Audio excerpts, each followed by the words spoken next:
کتنا یقین ہے، کتنا اعتماد ہے، اور یہ بھی دیکھے کہ قیامت کا کتنا خوف ورقہ کے ذہن میں ہے، اس پاکیزہ کردار کے ساتھ ساتھ، اس محبت کے ساتھ ساتھ۔ بہرحال خدیجہ نے کہا چچا اب صرف یہ مسئلہ ہے کہ ایک طرف میرے چچا انکار کر چکے ہیں، دوسری جانب ابو طالب اس گھر کے دروازے سے واپس لوٹائے جا چکے ہیں، میری سمجھ میں نہیں آتا کہ میں کیا کروں۔ ورقہ نے کہا ٹھہرو، اس مسئلے کو میں طے کرتا ہوں، اور بس ایک مرتبہ ورقہ اپنے مقام سے کھڑے ہوئے، کہا دونوں کو سمجھانا میرا کام ہے۔ اب ورقہ دونوں جانب جا رہے ہیں، بزرگ ہیں، قابل احترام ہیں، عالم ہیں، ورقہ کی کوششیں شروع ہو گئیں، لیکن وقت اتنا زیادہ گزر گیا کہ اب اس تقریر کا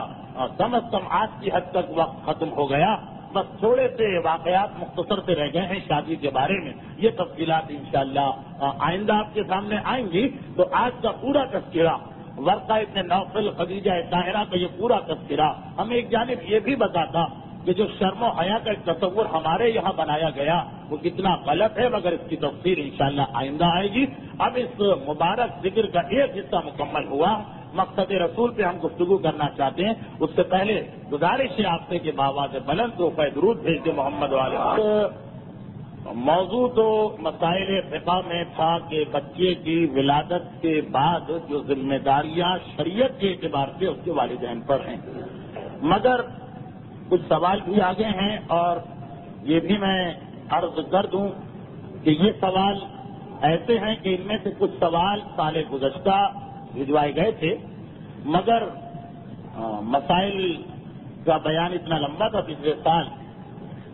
کہ سیرت رسول کا سلسلہ مکمل ہو گیا رجب میں، اور ان کی باری نہ آ سکی، تو ان میں سے کچھ مسائل اس سال دوبارہ پوچھوائے گئے ہیں، تاکید بھی کی گئی ہے۔ جیسا آپ کو معلوم ہے کہ کبھی کبھار سوال و جواب کا وقفہ بھی ہو جاتا،